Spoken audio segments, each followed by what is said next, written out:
ကိုယ့်ရဲ့ခင်ပွန်းကိုအိမ်နဲ့ကပ်အောင်ပျော်ရွှင်စေတဲ့နီလန်း10ခု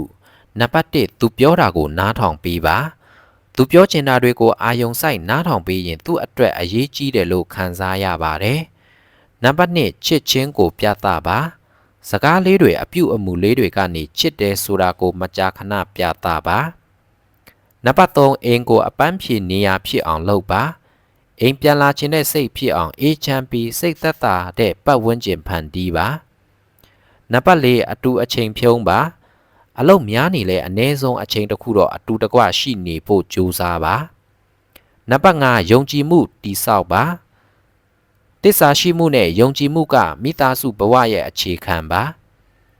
နံပါတ်6အားပေးစကားပြောပါ